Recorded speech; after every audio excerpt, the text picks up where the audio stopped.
Episode की starting में हम देखते हैं कि चामिन की सॉल अभी स्योंगताक के अंदर है और वो अपनी सर्जरी परफॉर्म कर रहा है। सर्जरी कंप्लीट होने के बाद चामिन की सॉल खुद की बॉडी में जाने के लिए निकलती है, मगर तभी चामिन का बीपी काफी ज्यादा हाई हो जाता है, जिसकी वजह से चामिन की सॉल वापस से बाहर आ जाती है। और ये सर्जरी वहीं खड़ी सेजिन भी देख रही होती है। जब स्योंगताक अपने होश में आता है तो वो सामने का सीन देख के काफी ज्यादा घबरा जाता है। तो उस सर्जरी को कुछ और डॉक्टर परफॉर्म करते हैं। बाद में हम देखते हैं कि चामिन किसी भी डोर को ओपन नहीं कर पा रहा है। तभी एक नर्स बाहर निकलती है तो डोर ओपन होता है, तो वो भी अंदर जाता है।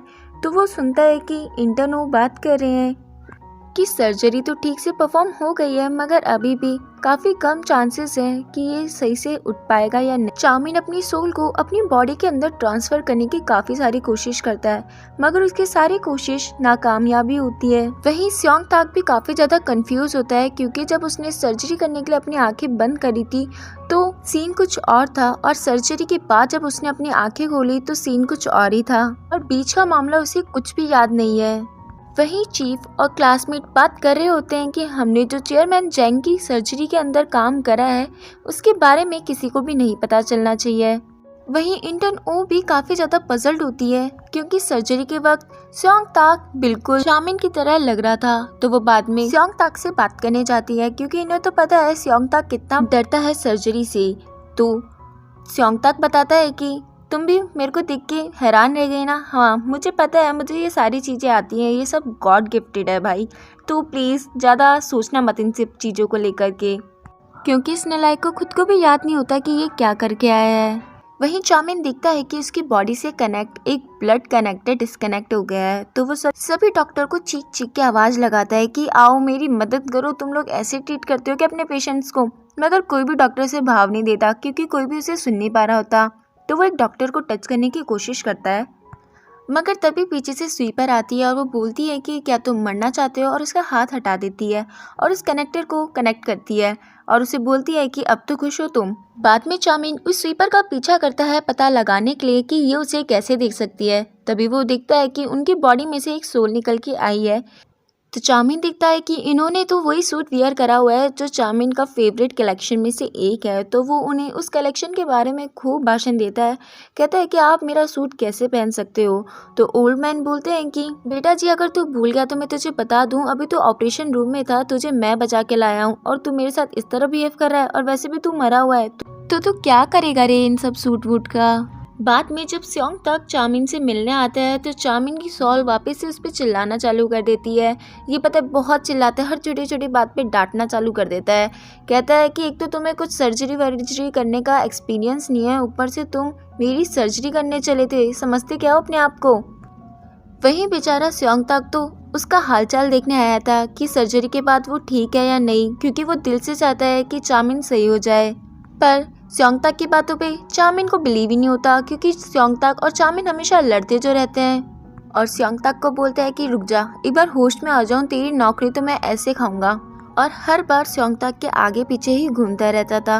वो जो काम करता था उस हर काम में उसे गाइड करता रहता था कि ऐसा मत करो, वैसे मत करो, यहाँ मत जाओ, वहाँ मत जाओ। और इसी तरह पीछा करते करते वो एक दीवार से भिड़ जाता है। ये देखकर वो काफ़ी ज़्यादा कंफ्यूज होता है, क्योंकि ये एक इनविजिबल वॉल होती है। तो ओल्ड मैन उन्हें बताते हैं कि तुम्हारी बॉडी से सिर्फ तुम 100 मीटर रेडियस पे ही आर पार घूम सकते हो, मगर मुझे देखो, मैं तो हर जगह जा सकता हूँ, क्योंकि मैं मर जा चुका हूँ। बाद में चेयरमैन जेंग भी चामिन को मारते हैं और कहते हैं कि देखो, तुम्हारी वजह से मेरा क्या हाल हो रखा है, तुम मुझे छोड़ के कहते ना, अब तुम्हारी जिम्मेदारी है मुझे सही करने की, तो जल्दी से मुझे सही करो। जब वो उनकी बॉडी से मिलने जाता है तो वो देखता है कि सेजिन भी वहाँ पहले से ही खड़ी हुई है, और सेजिन को वहाँ खड़े गार्ड्स अंदर नहीं जाने दे रहे। ये सब कुछ सेजिन के भाई का करा धरा है, क्योंकि वो सेजिन को अपनी बहन नहीं मानता।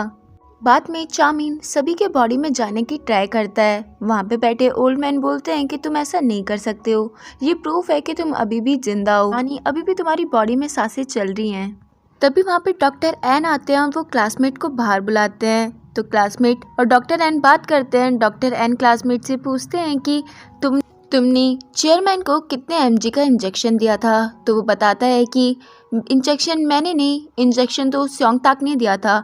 मुझे इमरजेंसी की वजह से बाहर जाना पड़ा था, इसलिए मैंने उसे बोला था और मैंने उसे 5000 mg का इंजेक्शन प्रिस्क्राइब किया था। तो डॉक्टर एन बोलते हैं कि मैंने तुम्हें 5000 mg थोड़ी बोला था, मैंने तो सिर्फ तुम्हें 1000 mg बोला था। तो चाउमिन की सोल बोलती है कि क्या बकवास कर रही हो, 1000 भी बहुत ज़्यादा होता है, उनको सिर्फ 500 देने की ज़रूरत थी और तुम लोग 1000 एंड 5000 दे देने की बात कर रहे हो। तभी हॉस्पिटल में एक इमरजेंसी केस आता है तो स्योंगताक के अंदर चाउमिन की सोल आती है और वो उसे वहीं पे ही सही कर देती है। बाद में चाउमिन ओल्ड मैन से पूछता है कि मुझे एक बात बताओ, मैं इसकी बॉडी में घुस तो जाता हूँ मगर निकलूँ कैसे? तो ओल्ड मैन बोलते हैं कि अपनी सोल को जोर से पुश करो इसकी बॉडी से तो तुम बाहर भी निकल जाओगे। वो ऐसा ही करता है और वो बाहर आके काफ़ी ज़्यादा खुश होता है क्योंकि इसे लग रहा होता है अब ये जब चाहे इसकी बॉडी के अंदर जाकर अपना काम सारे कर सकता है। मगर तभी ओल्ड मैन उसे बताते हैं कि तुम ऐसा नहीं कर सकते हो, अगर तुम बार बार इसी तरह इसकी बॉडी में जाते रहोगे तो तुम्हारी लाइफ को खतरा है, सो प्लीज़ बी अवेयर। वहीं इंटरनो को लग रहा होता है कि स्योंगताक के अंदर काफ़ी सारी स्किल्स है मगर वो अभी इन सब को सबसे छुपा के रखना चाहता है। वो नहीं चाहता कि कोई भी आकर उसकी तारीफ करे, तो इसलिए मैं भी उसे कॉपरेट करूँगी। बाद में चेयरमैन जेंग का बेटा आता है और कहता है कि पहले ही आपने सेजिन की बात ना मान के मेरी बात मान ली होती तो शायद आपको ये दिन ना देखना पड़ता, मगर मैं चाहता हूँ कि आप सिर्फ 1 साल तक जिंदा रहो ताकि मैं अपने सारे काम कर सकूँ और मे बी अगर आप सर्जरी नहीं करवाते तो आप ज़्यादा टाइम जी सकते थे। उसकी ये बातें सुन के चेयरमैन जेंग को काफ़ी ज़्यादा गुस्सा आता है उस पर। बाद में उसका बेटा कज़न से मिलने जाता है जहाँ चेयरमैन को पता चलता है कि ये सब कुछ इन दोनों का ही किया धरा है और कज़न चाहता है कि वो स्योंगताक को भी फंसा सके। बाद में स्योंगताक के पास कॉल आता है कि चाउमिन की तबीयत अचानक से ख़राब हो गई है। सब लोग इसे इसलिए कॉल करते हैं क्योंकि चाउमिन की सर्जरी इसी ने करी थी। चाउमिन भी भागता भागता अपनी सोल स्योंगताक के अंदर ट्रांसफ़र कर लेता है। वहाँ जाके उसे पता चलता है कि उसकी तबीयत काफ़ी ज़्यादा बिगड़ चुकी है और अब उसे दूसरे रूम में शिफ्ट करना पड़ेगा। चाउमिन अपनी बॉडी टच करके काफ़ी ज़्यादा इमोशनल हो जाता है। ये बात डॉक्टर एन को काफ़ी ज़्यादा अजीब लगती है। जब डॉक्टर एन रूम से बाहर आते हैं तो चाउमिन उन्हें पीछे से पकड़ता है और कहता है कि मुझे पता है कि स्योंगताक और उसके कज़न ने मिलकर ही चेयरमैन जेंग को मारने की कोशिश करी है उनके बेटे के साथ में, और कल जो कॉन्फ्रेंस होने वाली है तुम उसके अंदर स्योंगताक को बुलाओगे और उससे उगलवाओगे कि ये सब कुछ उसने ही किया हुआ है। मैं तुम पे काफ़ी ज़्यादा ट्रस्ट करता हूँ इसलिए मैं ये बात तुम्हें बोल रहा हूँ। और वहाँ से उन्हें छोड़कर चले जाता है। मगर डॉक्टर एन देख लेते हैं कि ये और कोई नहीं बल्कि स्योंगताक ही था। बाद में चाउमिन जाके चेयरमैन की रिपोर्ट्स चेक करता है मगर तभी पीछे से इंटरनो आती है और उसे हिट करती है, जिसकी वजह से चाउमिन की सोल वापस से बाहर निकल आती है। चाउमिन तो सोच रहा होता है कि इस लड़के के हाथ क्या लोहे के बने हैं, जब देखो जब इतनी तेज मारती रहती है। बाद में डॉक्टर एन स्योंगताक को इनवाइट करते हैं कॉन्फ्रेंस में आने के लिए। ये सारी बातें वहाँ खड़े ओल्ड मैन भी सुन रहे होते हैं। ओल्ड मैन बाद में चाउमिन को बोलते हैं कि तुम्हें पता है मैं भी यहाँ पे काफ़ी सालों से रह रहा हूँ मगर मैंने कभी भी किसी को हार्म नहीं करा, बल्कि हमेशा अलग अलग तरीके से लोगों की हेल्प भी करी है। बाद में कॉन्फ्रेंस स्टार्ट हो जाती है जहाँ क्लासमेट बोलता है कि मैं इमरजेंसी की वजह से उनको इंजेक्शन नहीं दे पाया था, तो मेरी जगह मैंने स्योंगताक को भेजा था उन्हें इंजेक्शन देने के लिए। तो स्योंगताक वहाँ पे आके बताता है कि मैं वहाँ इंजेक्शन देने गया तो था मगर मैंने उन्हें इंजेक्शन नहीं दिया था। अगर आपको मुझ पर विश्वास ना हो तो यहाँ पे खड़ी सिस्टर से भी आप पूछ सकते हो क्योंकि उस वक्त वहाँ पे वो भी थी मेरे साथ में।